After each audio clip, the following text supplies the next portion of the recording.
So good evening. It's the zeros were up there. It's time to get going in it. So thank y'all for being here, and thank y'all for being with us online tonight or whenever it is that you happen to be watching this. And I want to start with our prayers, and if y'all would pray along with me. Take, Lord, all my liberty. Receive my. Are y'all there with me? Where are we? No, y'all not there with me. Where are we, Alex?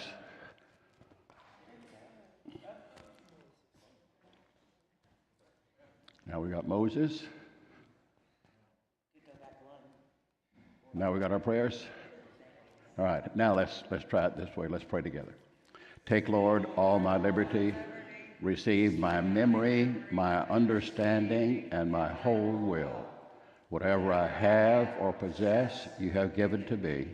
To you I restore it wholly, and to your will I utterly surrender it for my direction. Give me the love of you only with your grace, and I am rich enough, nor do I ask anything besides. O Lord my God, teach my heart this day where and how to see you, where and how to find you.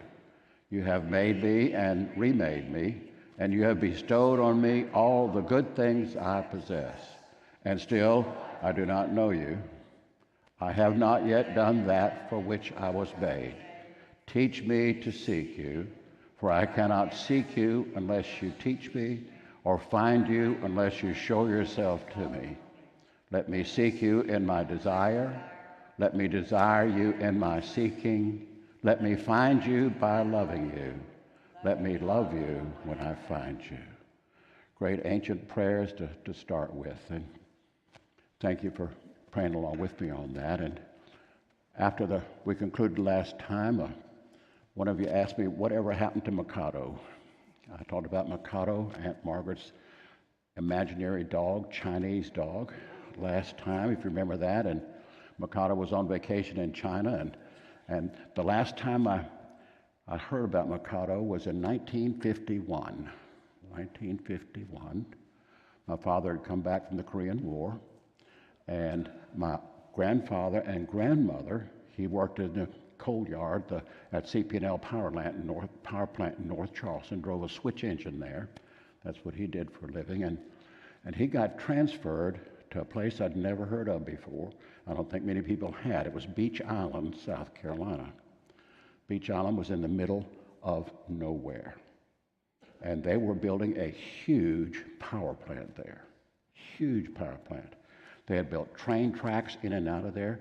The plant was going to burn 125 tons of coal an hour. Now think about that, an hour. That's a lot of coal. And those trains were going to be coming in there, so they brought my grandfather in there to help organize the coal yard and the switch engines and all that to be able to provide the coal for the power plant. The question was, what in the world were they building a power plant there for? Well, the idea was they're building power there for Augusta, which is just across the Savannah River from Beach Island. But that wasn't it.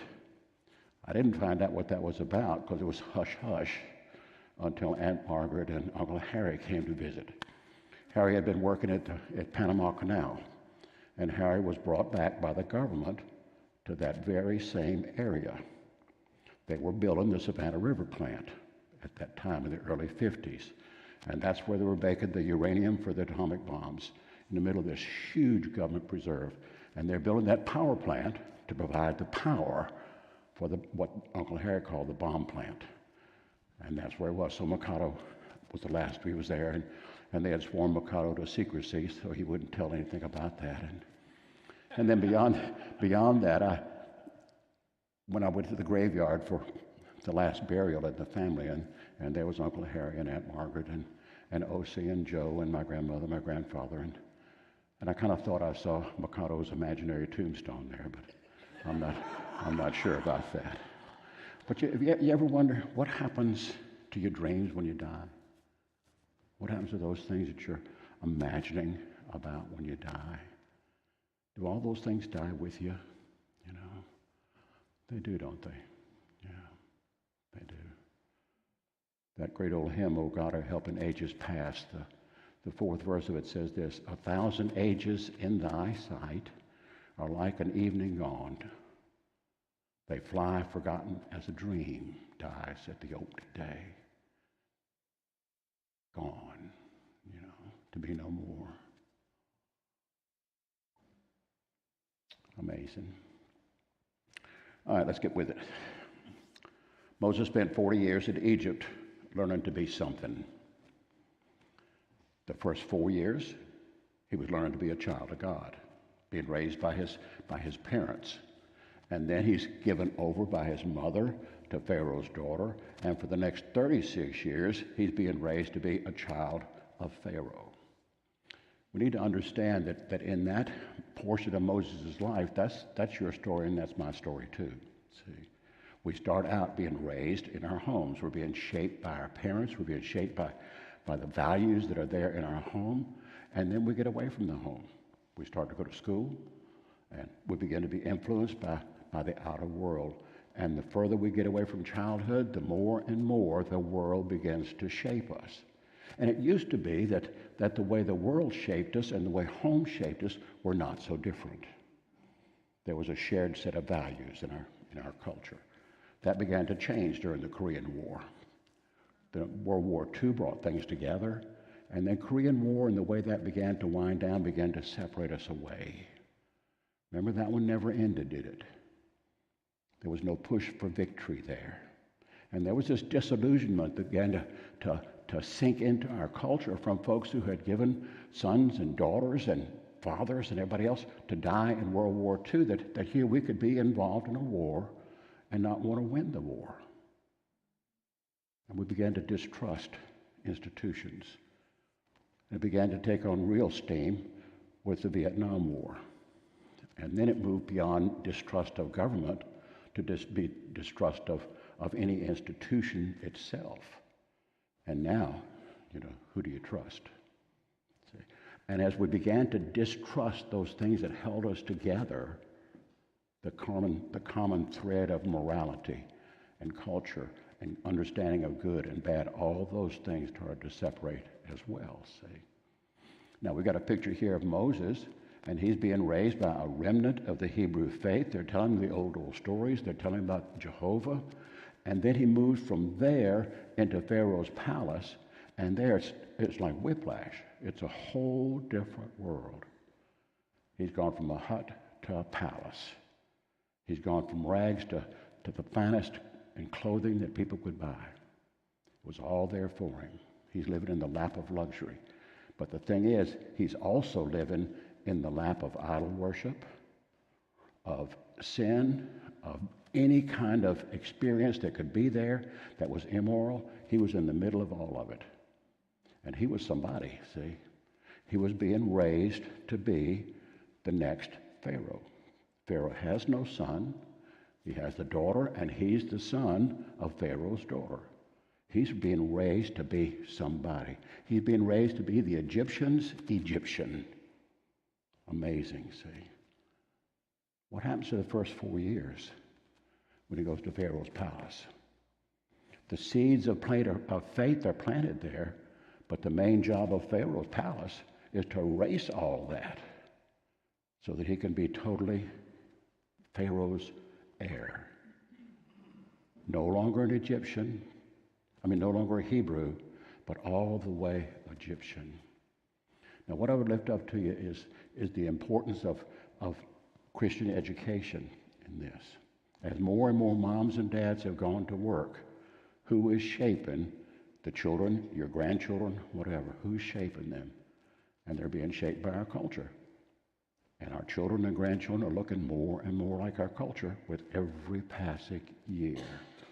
Those early years are tremendously important in the shaping of a child. And as mom and dad both go to work, children are in school or preschool or after-school care earlier and earlier and earlier. Cross Schools has a big waiting list for children over there. But praise God, we've got it, see, and that's why it's there, to instill the seeds of faith in those children. Now, when you instill the seeds of faith in a child, that doesn't mean they're never going to sin. It doesn't mean that they aren't going to drift away at some point in time, but they've got some rootage to come back to. You would be surprised how many adults join the parish who were raised in a faith and then left it. And they've been away from the faith for 30, 40, 50 years. And now they moved down here. It meant something to them long ago. But they got caught up in their surroundings, in their habits, in their job, and all the rest of that. And their life was shaped by something else. And now they retire. And they come down here. And they've got time. What would I like my life to look like? And invariably, they think back to the long ago and far away. They think back to home. They think back to faith. They think back to church. They think back sometimes to this world that was ideal. It wasn't really, but they think back that way. And they want to recreate that and begin to visit around and go to churches. They might have been raised Catholic or Methodist or Baptist, something like that. But when they come and they start visiting, they're not necessarily tied to the faith that they went to as a child. It's faith that they're tied to. It's faith that they're tied to. And they'll visit around. When they were a child, they had to go to a specific church. But now, they're looking for that place I want to go. See? And they're based it on a feeling. Do I feel something when I'm there? Do I feel something? We used to, when I was a child, the idea was that you fill people's heads with knowledge about God, and that knowledge would then impact their heart and they would come to faith. That's not the way it is anymore. I don't know that it was ever that way. But now, faith is like when you're dating somebody. You know, if you have a date with somebody, if you don't feel something on the first date, you don't want to know anything about the person. See, it starts here. If you feel it, well, now then tell me about you. See, give me some information about you. But if there's no feeling there, then why would you learn about it? See, and that's where people are today. They're making a choice. What relationships do I want to get into?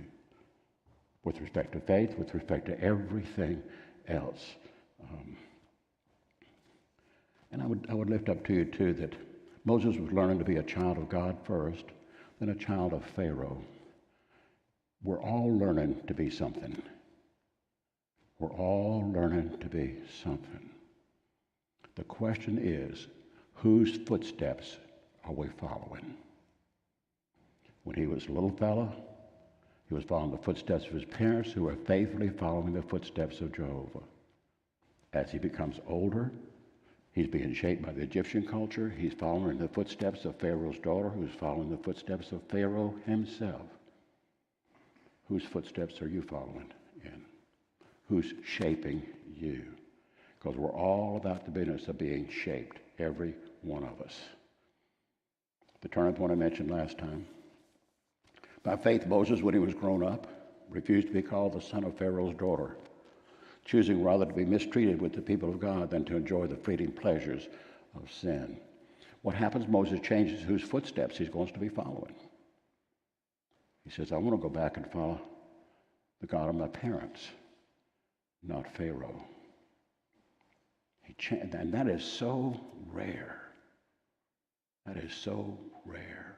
When you've been shaped 35, 40, 50 years by culture, how hard it is to turn your back on that. And that's what he's doing. He says, I was going this way, then I was going this way, and I was going the wrong way. And he changes up. Those things are so rare. Because, see, once we get caught up in the world, we like what the world has to offer.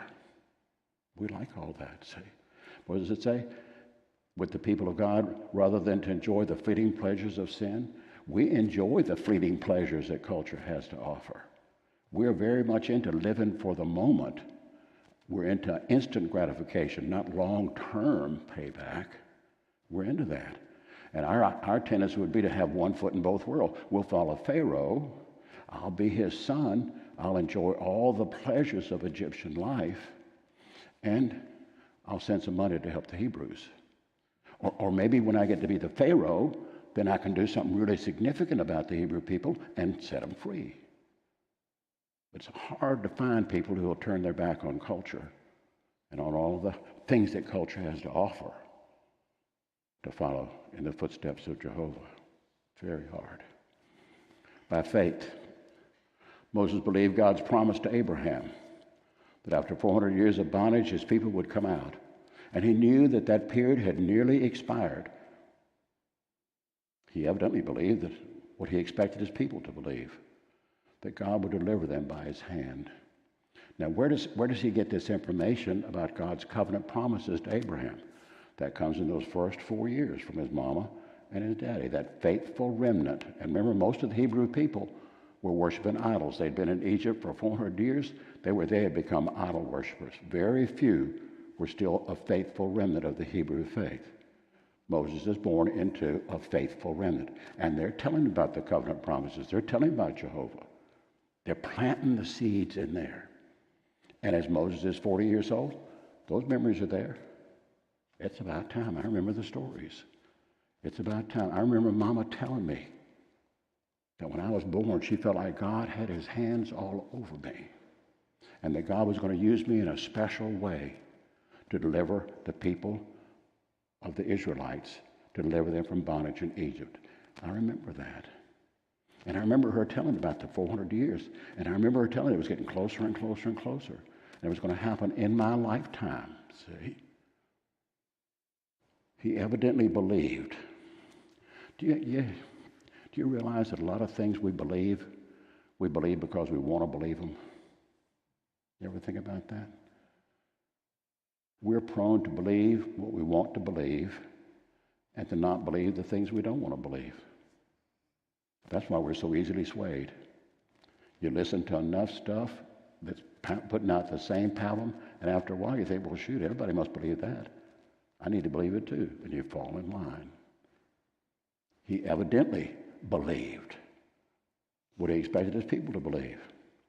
But what he loses sight of is this whole idea that the 99.9% of the Hebrew people no longer care or have ever heard about Abraham's promises. Remember, the whole story starts out with a Pharaoh arose who didn't know Joseph.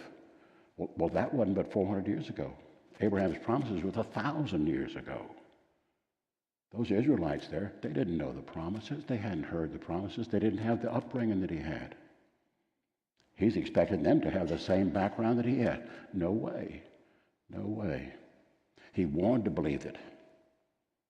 And I think he wanted to believe that he was the person who was going to deliver them and that the time was right, because Moses had been raised in that culture of being Pharaoh's grandson, of being the heir, and Moses really felt like he was somebody. Felt like he was somebody and special. And he was special. He was special in Pharaoh's world, but he was not special in God's world. Big difference. The book of Acts, Luke writes, when he was 40 years old, speaking of Moses, it came into his heart to visit his brothers. Notice where it came into. It came into his heart. Faith is centered in your heart. It came into his heart to visit his brothers, the children of Israel. Now that's a huge change in thinking right there. To visit his brothers. For 36 years, his mother's been Pharaoh's daughter. For 36 years, he's had no brothers. He's had no sisters. Came into his mind to visit his brothers, the children of Israel. And seeing one of them being wronged, he defended the oppressed man and avenged him by striking down the Egyptian. He supposed that his brothers, that the other Israelites, would understand that God was giving him salvation by his hand, but they didn't understand. Think about what the people were doing. The Israelites were in slavery. They were being beaten. They were being worked night and day, worked to death. They're interested in surviving. They're not thinking back to past history. They're not thinking about tomorrow. They're trying to get through today. Today. They didn't understand. Have you ever talked to people about the Lord and they didn't understand? Sure. Like speaking to a brick wall, isn't it? There's no place to start. There's no place to start. And you say this is right, and they don't agree because you don't have that place to start. There's no common ground. The Israelites look at what Moses is doing, and when they look at Moses, they don't see one of their brothers. When they look at Moses, they see an Egyptian. When they look at Moses, they think Moses is one of their oppressors. He's not one of us. He's one of them. They don't understand. Would you understand in that situation? No, you wouldn't. Not at all. God's will, as expressed to Abraham way hundreds of years earlier, was that the Israelites would be in slavery in Egypt for 400 years, and then they would come out. God's will was to deliver the Hebrew people. God's way was to use Moses as his instrument, but not the Moses that he had become in Pharaoh's household. That Moses, if you're a godly person, you can't lead God's people to do godly things. Moses was the man. The will was right. He was the man, but he wasn't the man yet. Not yet. It'd take 40 more years before he would be God's man in God's time. Moses thought the time was right. The time was not right. When the time was right, God would have Moses ready to be used, and God would use him. The time was not right. This whole thing about God's will and God's way and God's time, you can't let this just be in Moses' story. It's your story too. I felt called to be in ministry long before I ever got in ministry. Long before. When I came to faith at the Billy Graham Crusade in 1970, I just felt like God had his hand on me and I was supposed to be in ministry. Well, between 1970 and 1989, that's a long time. I went to 3 different bishops, and all 3 of them said, no, you're supposed to stay right where you are. You're the headmaster of a Christian school. You're not supposed to be at ordained ministry. See? Well, that was a smashing kind of deal. See? God had his hands on me. He had a calling on my life, but the time was not right, and the way I was to serve him was not right. And so I just poured myself into doing what God had called me to do, to be the headmaster of a Christian school. Went on with my education, got a doctorate in ministry and those kinds of things. And then when the time was right, a bishop came to me. I didn't go to the bishop. A bishop came to me and opened the door. In God's time, in God's way, God's will was fulfilled. See? What's God's will for your life? In that prayer we say, I've not yet done that for which I was made. Why did God create you? Why are you here? Why has he kept you alive this long? What is it that you're supposed to be doing? If you haven't yet done it, what's in front of you that God created you for? Every experience you've had is being used to prepare you for what he created you for. What is that? What is that? Then Moses was afraid, and he thought, surely the thing is known.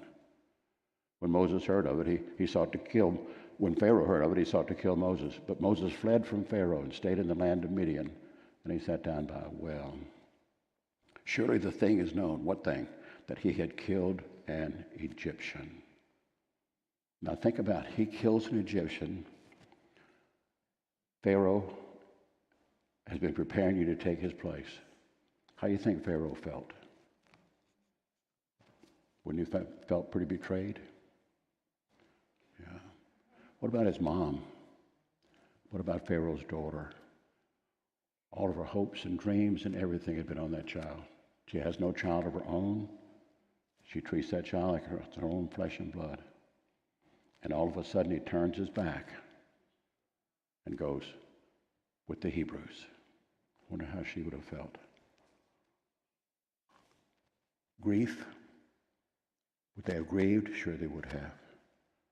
But the second stage in that mourning process behind grief, the second stage is anger. Anger. 1991, I was doing a clinical pastoral education semester and doing it during the summertime, and lived in Sumter, and then I was working at Richland Memorial Hospital in Columbia. And Richland Memorial Hospital was the central hospital in South Carolina where all the rural areas sent every trauma patient that they had. They helicoptered them in there. That was the place. Richland Memorial had 6 floors in it, and every floor was a different intensive care unit. It was amazing. So I was the weekend chaplain. It's a huge hospital. I would report on Friday afternoon about 5 o'clock.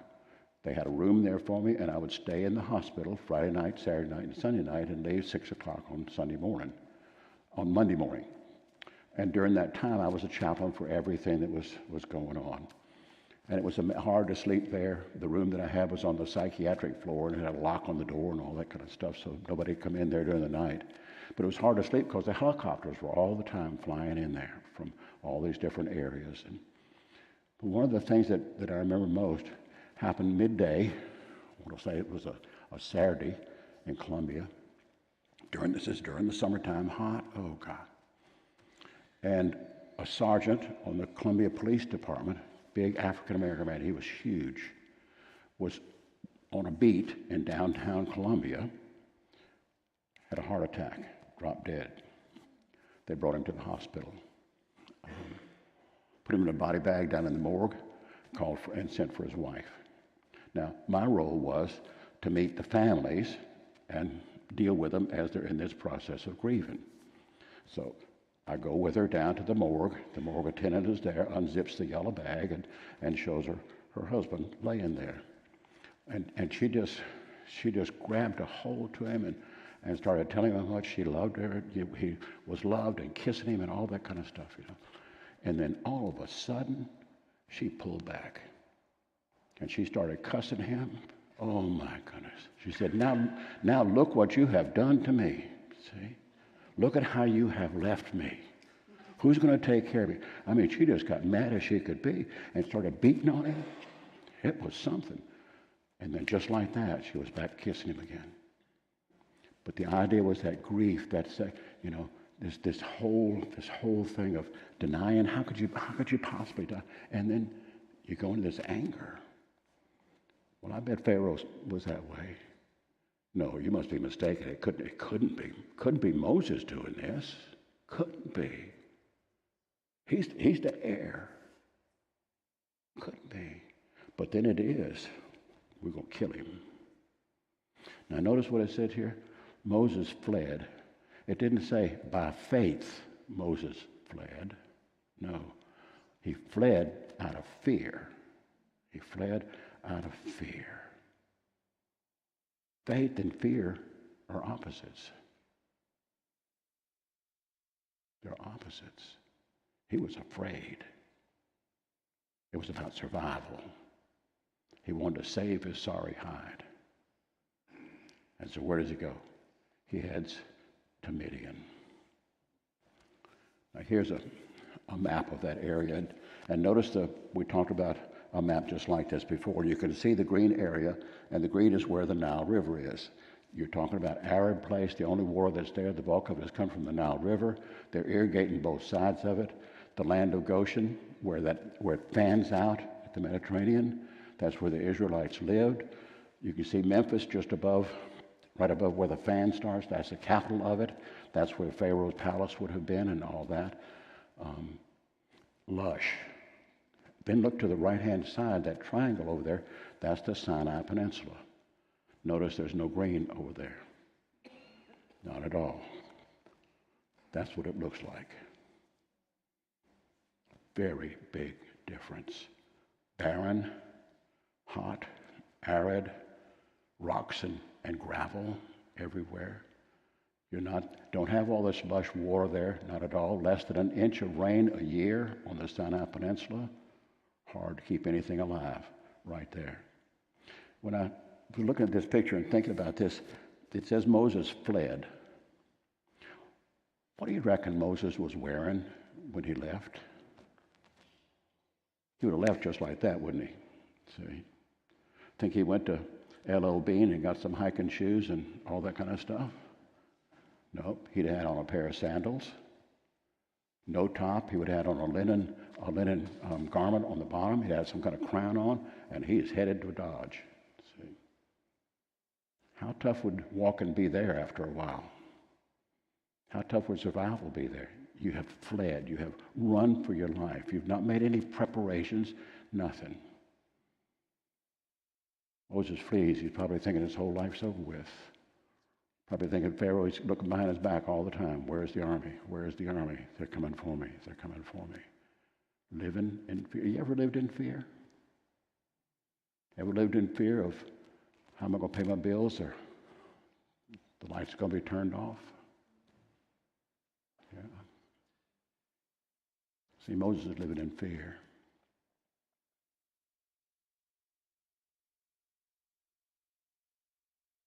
First 40 years over. He spent the second 40 years of his life in the desert, learning to be nothing. He spent the first 40 years, the first 4, learning to be a Hebrew, the next 36, learning to be Pharaoh's child, and now he's got 40 years and he's going to learn to be nothing. Now what you have to get a picture of is that the Moses, at the end of 36 years, Moses was a man-made creation. He was a Hebrew child who had been recreated by this world. He didn't look Hebrew. He didn't act Hebrew. He didn't speak Hebrew. He would have been clean-shaven. His hair would have been slicked back. His whole body would have been shaved. He would have had perfume on, mascara, everything else. He would have looked Egyptian, but more than that, he would have thought Egyptian. He would have acted Egyptian.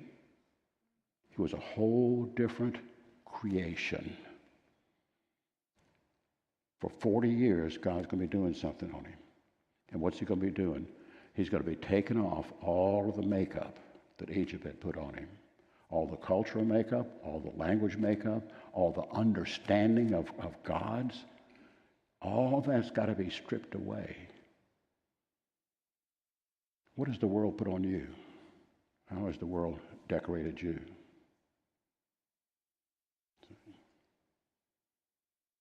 Have you ever noticed how much we want to look like other people? We do, don't we? Fads change and we change. We want to look like people. We want to talk like people.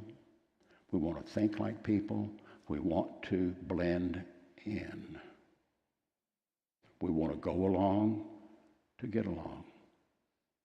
And after a while, that becomes who we are. Well, that's how Moses had become an Egyptian. All that's got to be stripped away. The man-made Moses has to be stripped away to get back to the man that God had made. God can't use a man-made man. He has to use a God-made man. And what he's going to do with Moses is remake him.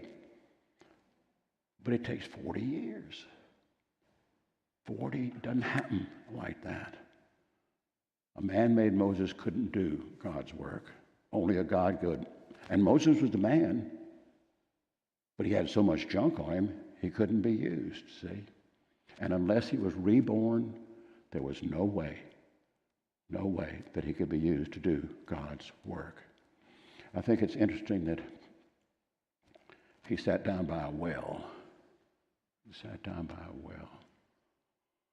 But he sits down by a well, and in that well is God's water. In that well is the ingredient that's going to be used to wash away all the stuff that's been added on.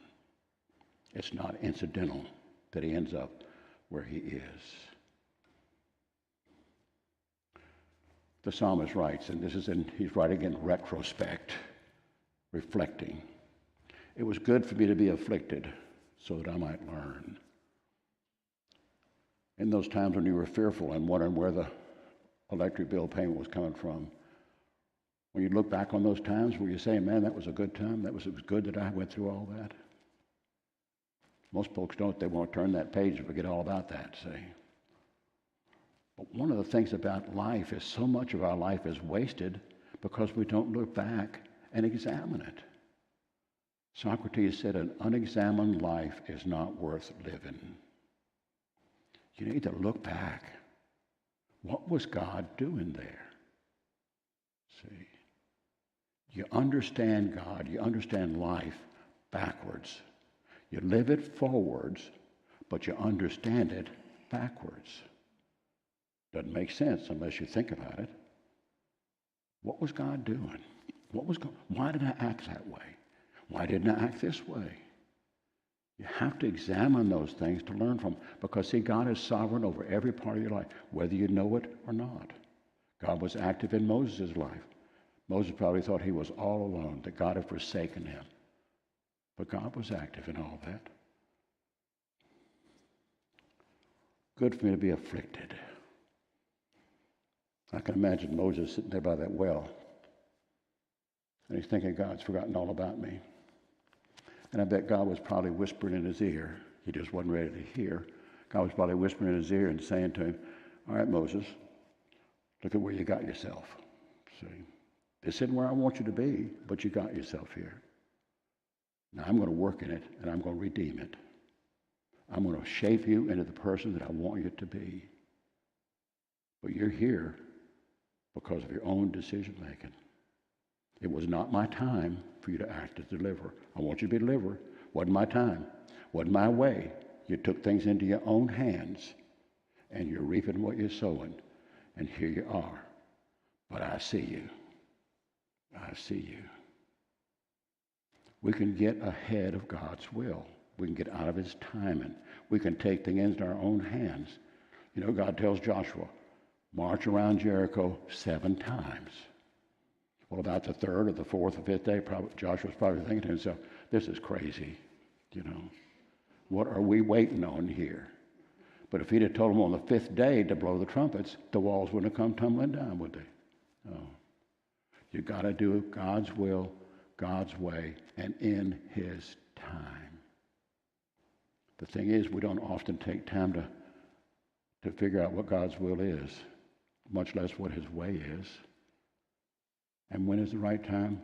When's the right time to act? See? When God is in something, it flows. It flows. When he is not in it, boy, you hit barrier after barrier after barrier after barrier.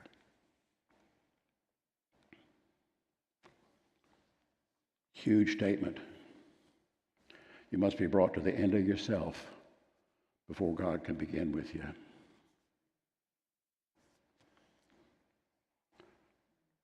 Moses was too strong.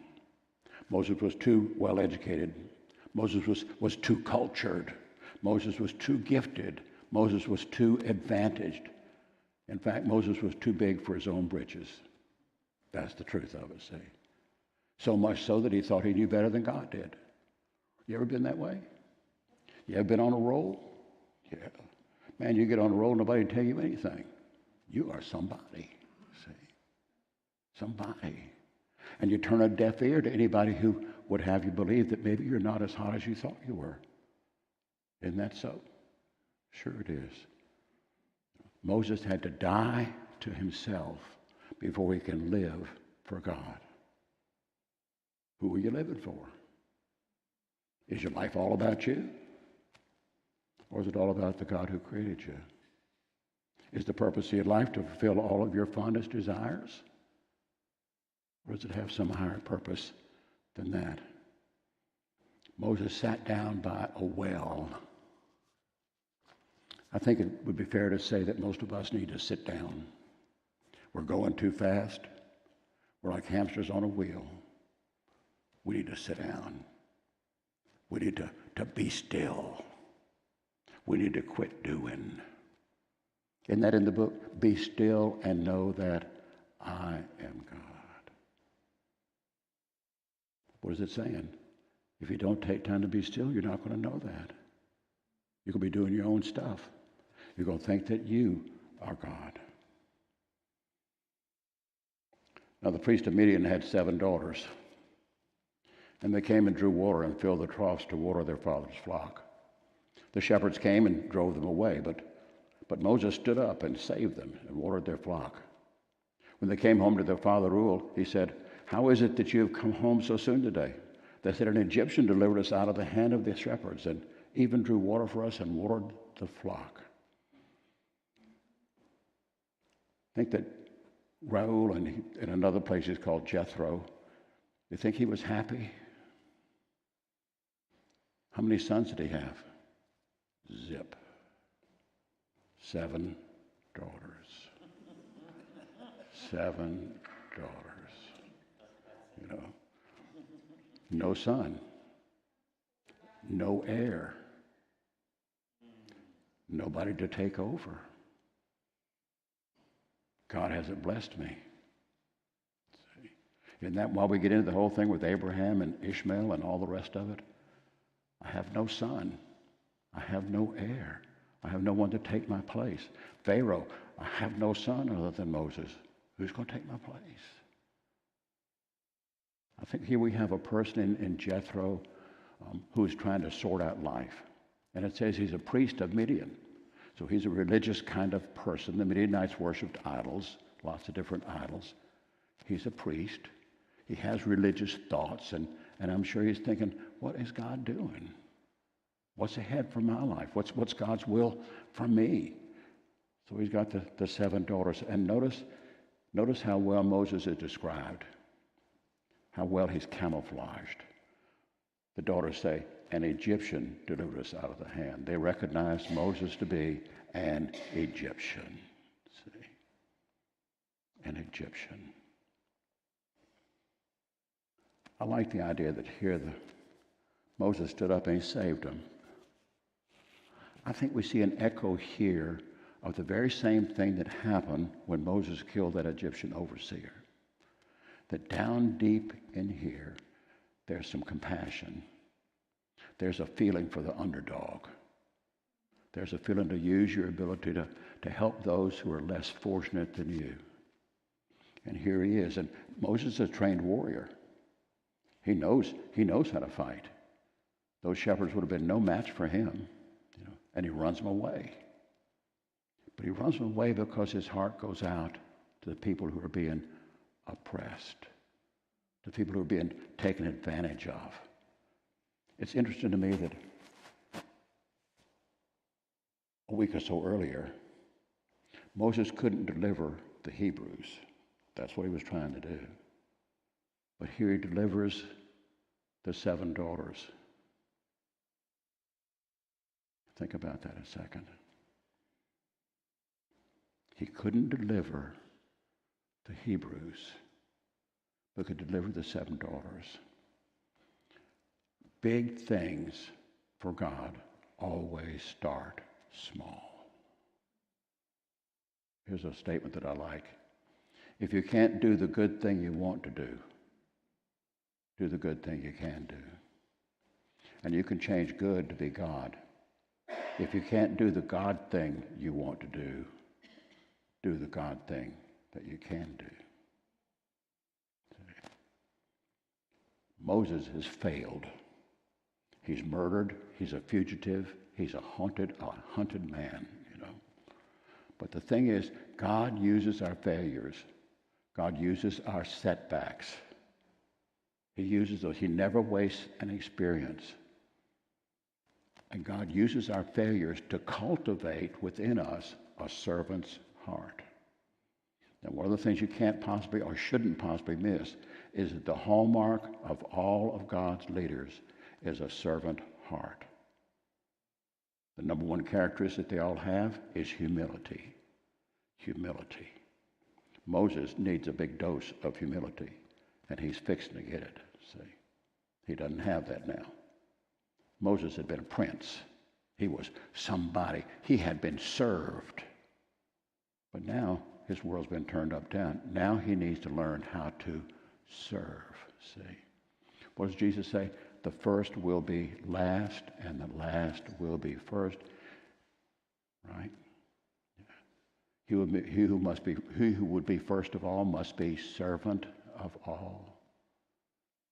Are you a servant? Would people say that about you, that you're a servant? Would people say that you're humble? These are big questions, see. In our culture, is being humble a virtue? I don't think so. I don't think so. No. We equate being humble with being a Casper milquetoast, somebody who's pushed around, somebody who has no backbone. But that's not what it is. So Jethro says to his daughters, you know, this Egyptian fella ran him away. Where is he? Where is he? Why have you left the man? Call him. You may eat bread with us. And Moses was content to dwell with the man. Now, you know, we're in these few verses here, you're jumping over a long period of time. Moses is content to dwell with the man. He gave Moses his daughter Zipporah. She gave birth to a son, so we're talking about a long period of time. And he called his name Gershom, for he said, I've been a sojourner in a foreign land. What's amazing to me is that here Moses is content to dwell in a tent with uneducated people, with uncultured and unrefined people, with unknown people. He's content to be in the midst of all that. And then content to marry someone who does not look like a thing like Cleopatra. Not at all. Think of the Egyptian women that were there around the court of Pharaoh. Now think about what one of Jethro's daughters would have looked like. Very different, right? Very different. But he's content. Now, content's a big word, see? It doesn't mean happy. It means he's at peace. He's found himself. He's settled into a situation. As I think back about that, you know, here he is, he's on the run, probably hadn't eaten in a while. He helps the daughters out and the daughters leave. But he didn't say, can y'all take me home for supper? Can you bring me a sandwich? You know, he doesn't do that. I find that really interesting. And then he sends him back to get Moses, and Moses comes back to Jethro's tent. You know, and I suspect Moses, would you like something to eat? Now he was probably ravenous. He said, sure. He didn't ask what you got. See? He didn't say, well, I don't like this or I don't like that, you know. He was content to eat whatever was offered. Moses, you got a place to sleep tonight?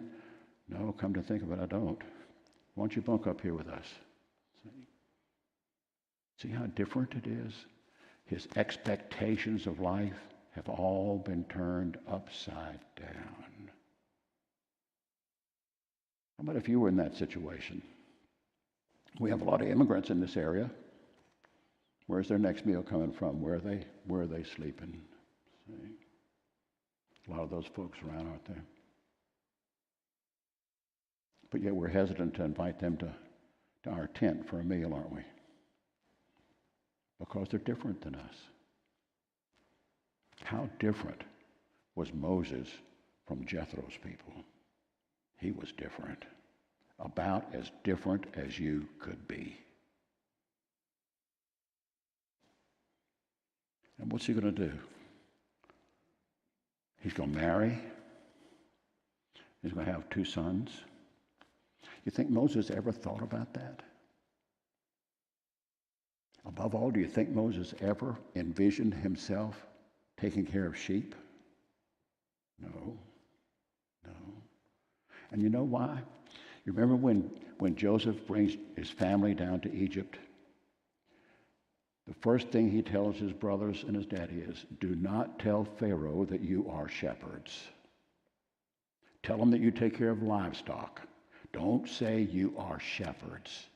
And the quote from Genesis 46:34 is this: Egyptians think all shepherds are beneath their dignity. Shepherds were as low as you could go. Shepherds were worse than slaves. They were the bottom of the barrel. Don't tell Pharaoh that you're shepherds. So here we have Moses, who's raised in this culture where shepherds are nothing, And now what is he going to do? He's going to start taking care of sheep. And you ought to see echoes in this of what a parable Jesus is going to tell about the prodigal son. And here you have the Jewish boy who is taking care of pigs. He's as low as he can go. Moses is as low as he can go. And the thing is, unlike the prodigal son, Moses is as low as he can go, and Moses is content. Content. Praise God. Moses was willing to be obscure. Now, Moses, as Pharaoh's heir, was somebody. I told you last time that everywhere he went, he'd be riding a golden chariot. There'd be people running in front of him, yelling out to everybody, bow the knee, somebody important's coming up. He'd have been riding on golden barges on the Nile River. He'd have been in the spotlight everywhere he went. Everywhere he went. And now he's not in the spotlight. He's not at center stage anymore. Now he's behind stage. He's not making a presentation. He's setting up the chairs and he's mopping the floor. He's doing the behind the scenes kinds of things. He's not a mouth anymore. Now he's a toe inside of a sandal. See? How do you do when you're not somebody? Bishop Salmon told me one time, he said, you can tell a lot about who will make a good leader by watching who puts away the chairs when the program is over with. That's pretty interesting, isn't it? Because a Christian leader is a servant at heart. He doesn't have to be in the spotlight. He knows that he is somebody because he is a child of God. And that's enough. That's enough. He doesn't have to prove anything to anybody. Do you crave recognition? Lots of folks do. I think that's the driving force behind most of social media. Look at me. Look at me. See? You ever think about it that way? Look at me. There are folks who sit by their computers and they're just waiting for an email or something like that, because that means somebody is looking at them, and then they pounce right back on the thing to shoot it back. You know. Are you craving recognition? Do you have to have constant affirmation from other people? Same thing. Do you have to have that? What motivates you to serve? Why do you serve? Do you serve? Do you serve? All of his life, Moses had been a big-time somebody. And now he had to cope with being a nobody. A nobody. See, sheep are not impressed by your pedigree. They don't care about your yesterdays. They don't care about who you are. They're not going to stand up and applaud what you do. They're sheep. That's your audience. That's your reason for being. During those many days, the king of Egypt died. Now we know that Moses is there 40 years. We don't know how many days we're talking about, but during that 40 years, the Pharaoh who was trying to kill Moses dies. See? How does Moses know that? Because he lives in the land of Midian. And the Midianites were caravan people. They were wanderers. They were nomads. And remember, Joseph is sold to a caravan of Midianites. He's sold into slavery. They were headed down to Egypt. So you've got this commerce going back and forth. So the caravans would have been coming through the lands of Midian. He would have been keeping up with the news. He would have heard about the Pharaoh has died. The most powerful man in the world has died, see? He heard, too, that the people of Israel were groaning because of their slavery. They were crying out for help. Their cry for rescue from slavery came up to God. Now, the caravans wouldn't have told that. But Moses has those seeds of faith. He knows about the covenants. And he knows that slavery is getting worse and worse and worse in Egypt. And he thinks about his family, the folks that he has left there, his relatives. They would be there. They would be groaning. They would be crying out to God. See? And here's the thing. By faith, God heard their groaning. And God remembered his covenant with Abraham and Isaac and Jacob. God saw the people of Israel. God knew what was going on. Unlike 40 years earlier, remember 40 years earlier, Moses sees the Israelites being oppressed, and what does he do? He kills one of the oppressors. He tries to free them right then. After 40 years, Moses is a different fellow. After 40 years, Moses hears about what's going on. He knows God's knowing what's going on, but he's going to leave it to God. He's not going to take it into his own hands. God knows. God's will is for them to be free. I don't know what his way is. I don't know what his time is. But God will take care of God's business. I've got to leave it to him. I think Moses had finally gained an understanding of this. It's not my will that's most important. It's God's will. How about in your life? In that balance between God's will and my will, which is most important to you? Most of us live in accordance. We give lip service to God's will, but we live in accordance to our own will. We give lip service to how God would want things done, but we do things the way we want to do them. And the last thing we want to do is wait on anything. We want instant.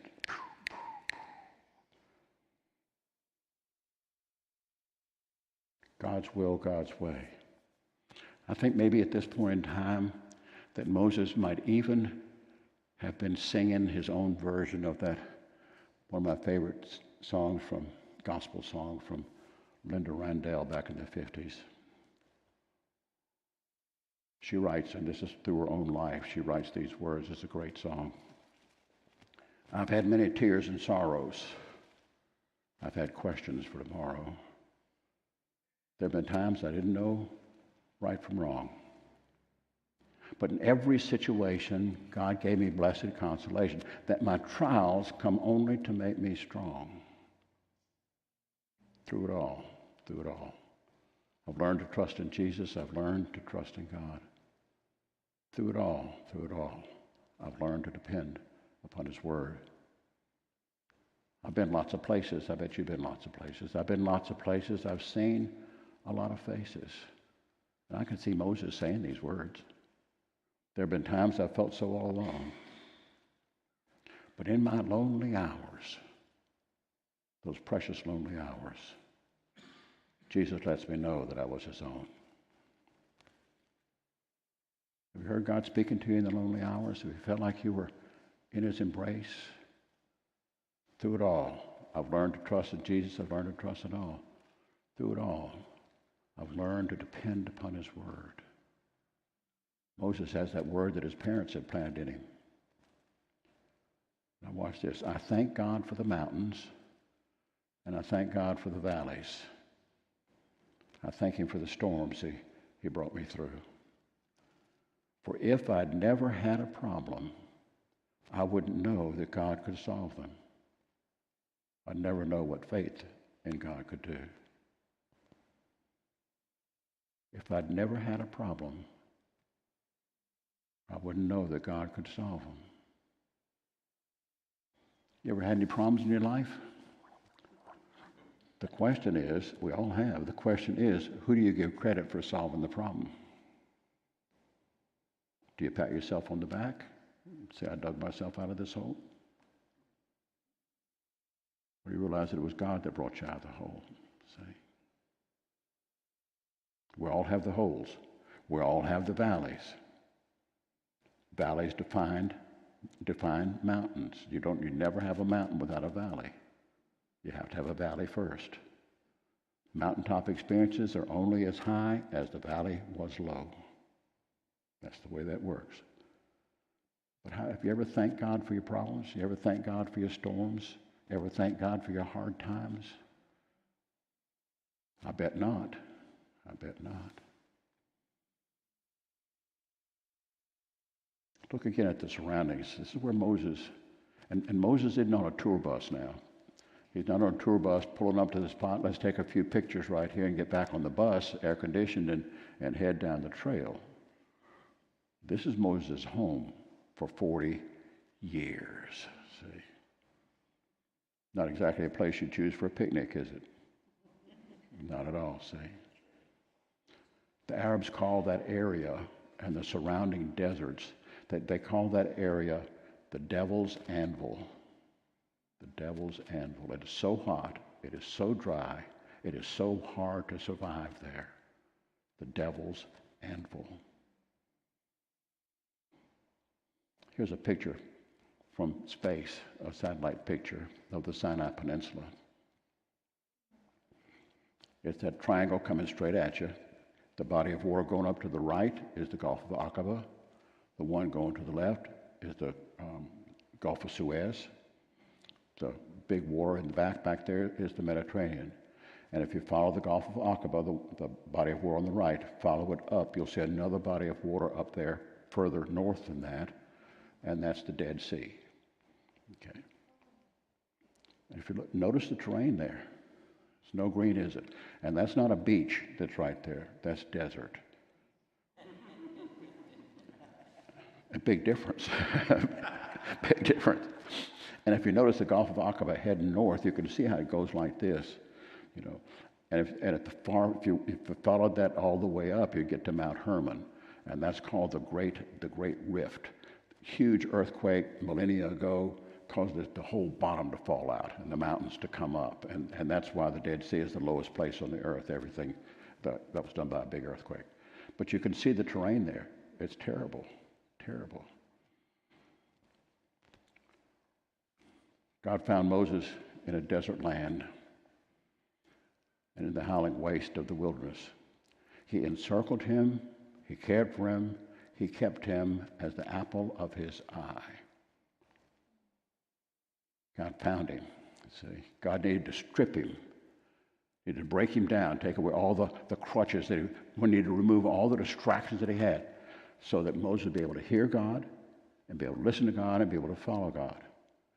Moses was never alone. You're never alone. God was there whether you do it or not, in your valleys, in your hard times. God was there. He had his arms all around you. And he encircled you, cared for you, and he kept you. And notice this, the apple of his eye. In the ancient languages, there was not a scientific word for the pupil of your eye. So they used the word apple. The apple of your eye. Have you ever thought about the pupil in your eye? The pupil in your eye? The pupil in your eye is the most protected part of your body. You don't want anything to touch it. You want to protect it from the sun. You want to safeguard it every way. If there's any the teeniest little bit of something that gets in your pupil, you want it out right then, see? What's trying to be portrayed here is that you are like the pupil in God's eye. That's what's being portrayed here. You mean that much. God doesn't want anything to happen to you. He didn't want anything to happen to Moses, see? Now, we use the phrase the apple of someone's eye. What does that mean? That means you are so special. If you're the apple of somebody, you are so special that person doesn't want anything to happen to you. But it's more than that. The pupil of God's eye. I like that. You are especially the pupil of his eye when you are in the wilderness, when you're in the desert, when the bottom's fallen out for you. I like this. When through fiery trials thy pathway shall lie, my grace all sufficient shall be thy supply. Thy flame shall not hurt me. I only design thy dross to consume, thy gold to refine. God puts us in the furnace, he puts us in the desert, he puts us in the wilderness to take away the impurities so that we can be who God created us to be. He wants to take away all the things the world has been there. Why? So that God can use us for his purposes. In essence, what he's saying is, I want to take away the cataracts from your eye so that you can see me. I want to be the pupil in your eye, just like you're the pupil in my eye. I want to be that close there. You can always recognize the people who have been through God's refining fire. You can always recognize them because they are humble, and more than that, they are hopeful. Humble and hopeful. People who have been through God's refining fire never look backwards. They're always looking forwards. Always looking forward. When it comes to walking with God, there's no such thing as instant maturity. God doesn't mass produce his saints. He hand tools each one, and it always takes longer than we expected. Moses had been trained in Egyptian, see. Now he was in the desert. Now he was living like a nomad. Now he was a shepherd. Now he was a daddy. Now he was playing peekaboo with the babies. See? Something he never would have done. We need to understand that God thinks in terms of eternity. Some of y'all wear watches. We think in terms of minutes and seconds and hours. God thinks in terms of eternity. Time doesn't matter to him. Moses was in the wilderness by God's appointment, in God's keeping, under God's training, and for God's time. And nothing he could do would change any of that. Nothing. At this point in his life, God wanted more for Moses than Moses wanted for himself. I think that's true for all of us too. Right now, God wants more for you than you want for yourself. We live with such a short view of ourselves. We have such a small view of God. We have such a small understanding of how God would like to use us and why he created us. God has more in mind for you than you have for yourself. But he has to prepare you before he can use you. Things to miss or not to miss. The value of that early education. Those 4 years that Moses spent with his mom and daddy and that faithful remnant, they shadow across his whole life, all 120 years of it. What are you doing for your children and grandchildren? What are the seeds of faith you've planted there? Are they going to be remembering? What's going to be shadowing across their life? Remember that Proverbs 22 verse that train up a child in the way they will go, and they won't part from it. They might drift away, but they'll come back. You're giving them roots. There's a wrong way to do the right thing. Moses was right to identify with the Hebrews. That was right. The way he did it was wrong. There are things that we feel so motivated to do, and they are right things, but we do them the wrong way. The limited power of failure. One failure, and all of us have had failures, one failure does not mean that God cannot use you. What is that passage in the Psalms 103?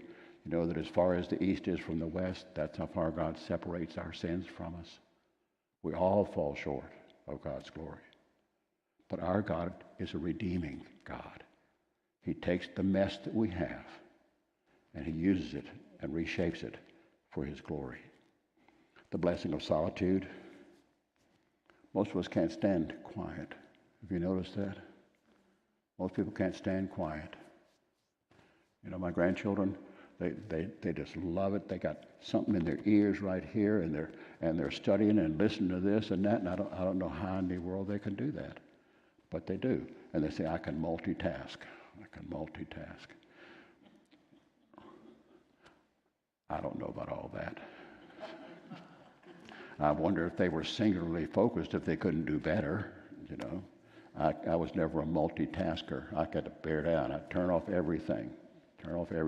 Close the shades. Let me focus right here, see. And I think that's what we're talking about here. Moses needed some time away from the glitz of Egypt. He needed some time away from all the stuff that was going on. He'd had some time apart to be with God. I've heard people say that, I can be with God on the golf course. I think that's a lie, I've played golf a lot. I've never heard people talking about God on the golf course. I've heard them use his name in vain on the golf course. I've heard that.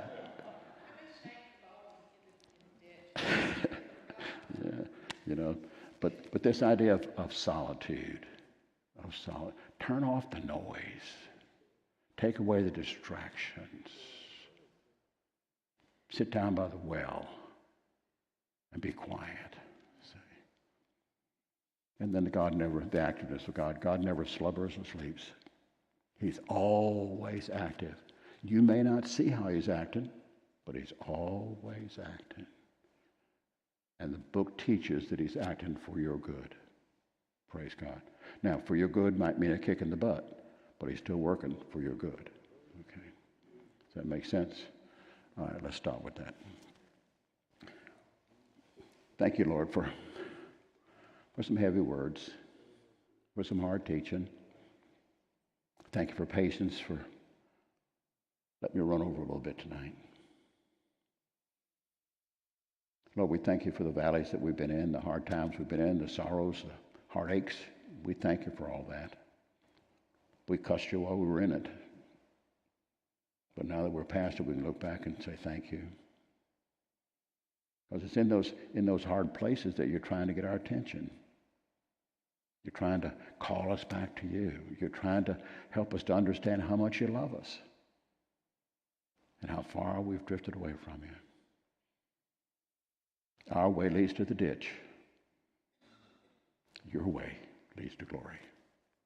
Come, Lord Jesus, bless us and use us.